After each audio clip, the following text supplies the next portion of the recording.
I've noticed that political debates seem more heated and bitter than usual of late. It seems that many people don't argue very well. Here, to argue well does not mean to argue cleverly or in such a way as to stump your opponent. To argue well is to argue in such a way that progress could reasonably be expected if we all argue in that way. I've written these tips for arguing well about politics. 1. Guiding principle. Your goal is to make progress toward understanding, if not agreement. It is not to score points, express emotions, prove your moral or intellectual superiority, humiliate the other party, or otherwise cause harm. If this isn't true, then you shouldn't be engaged in discussion at all. You're part of society's problem. Everything else follows from this.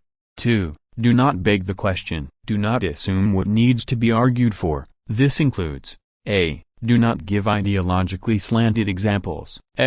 Suppose that, to make a point, you need to give an example of a crime. Don't use a welfare queen defrauding the state or a right-wing bastard committing a hate crime against an oppressed minority. By doing that, you're derailing the conversation and pushing the other party farther away from you. Use a normal crime, like bank robbery, or a mafia boss ordering a hit. B. Do not just assert things that your opponent couldn't reasonably be expected to accept. C. Don't presuppose the rest of your ideology. Illustrating. B. C. If you're arguing with a conservative, do not presuppose that America is an oppressive patriarchy, that capitalism is unjust, or that religion is the opiate of the masses. You won't be persuasive, you'll just further alienate the other party. If you can't make your point without assuming that sort of thing, then you don't have a good argument. 3. Don't be emotional.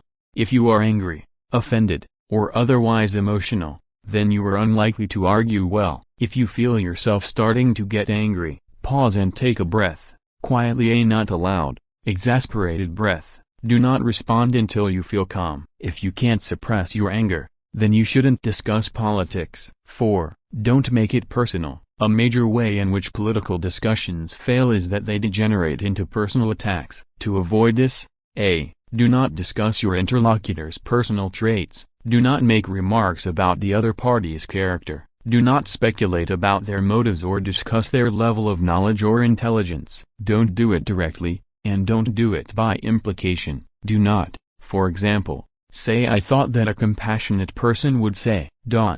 or everyone knows that ...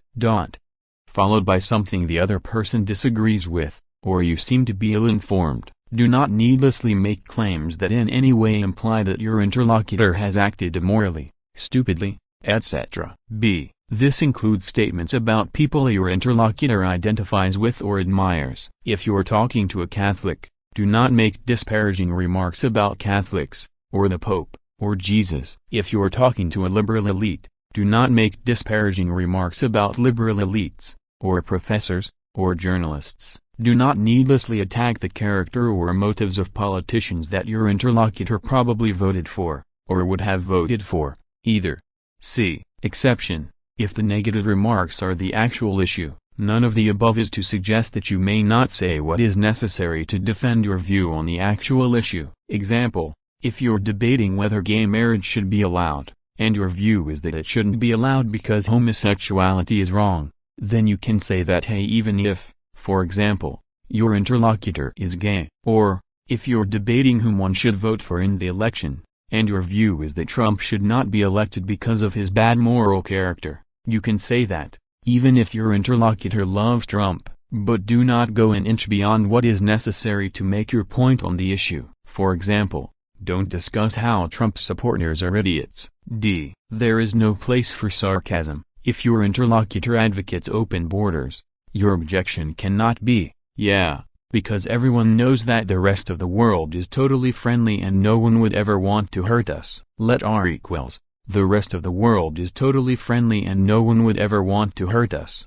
By saying that sarcastically, you are implying, 1, that R is so stupid that when you assert it, your audience can infer that you're actually denying it, but also, 2, your interlocutor nevertheless believes R, and, 3, it's so obvious that R follows from what he said that you don't have to explain how it follows or even state that it does. You're not showing any of this, you're just presupposing it. The appropriate statement of the objection would be this: I don't believe we should have open borders, because there are too many people in the rest of the world who would wish to harm us. This leaves room for dialogue. Do not be amazed by their view. Don't tell your interlocutor that you are surprised that anyone holds his view. This carries the subtext, you are more benighted than my previous estimate of the most benighted person in the world.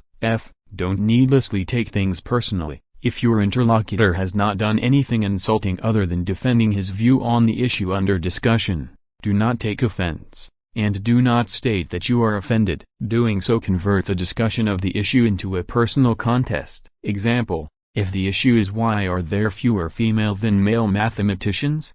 And your opponent's view is that the reason is that there are fewer women than men who are good enough at math to be mathematicians, then he can state that view. Do not say, I'm offended as a woman. Doing so will more likely strengthen rather than weaken his belief that he's right. Don't allow insults. If someone appears to be insulting you, do not respond in kind. If it's not explicit, you can ask them, matter-of-factly, not angrily, if they meant the insulting thing that they apparently implied. If they make the insult explicit, or they can't stop implicitly insulting you, stop talking to them. By doing so, you're improving public discourse. 5. Don't be dogmatic. Most controversies have more than one side. If you're debating a controversial issue, then there are probably reasons and evidence on both sides. If it doesn't seem to you now that most controversial issues are more than one-sided, then the best explanation is that you are biased, and you should stop being so. Don't assume that others agree with you.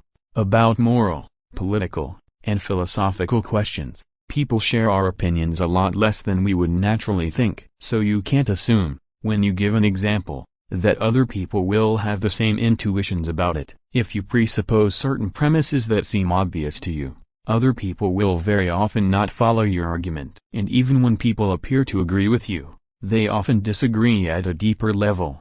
For example, if someone agrees with you that the current president is no good, it very often turns out that the reason they think this is that they want the president to do more of the things that you object to, or different things that you would object to, etc. Similarly, if someone agrees with you in rejecting some policy, you can't assume that you are overall in agreement on that issue, and you usually are not. Don't always bite the bullet. If someone points out counterintuitive consequences of your views, you should sometimes be prepared to change them. You should not always just embrace whatever follows from your initial positions. Recognize empirical questions. Recognize when a question you are discussing is empirical, depends on evidence from observation. For example, the effects of gun laws on crime, the effectiveness of drug laws, the effectiveness of government stimulus, etc. Admit when you don't actually have the empirical evidence, and don't simply assume empirical facts. For example, don't assume that there are more homicides than suicides just because that seems to you to make sense. Permit falsification. Unless your view is an a priori necessary truth, there should be something that would convince you that it was false. If you can't think of anything, then you are probably being dogmatic. When someone presents evidence against your view, and you explain the evidence away, ask yourself how you would have reacted if the evidence had been the opposite of what it is. If you would have claimed E as evidence for your view, then you must recognize the opposite of E as evidence against your view. Seek falsification. After identifying what evidence would convince you that your view was false, try to actually find that evidence in the world. I have many more suggestions, but that's enough for now.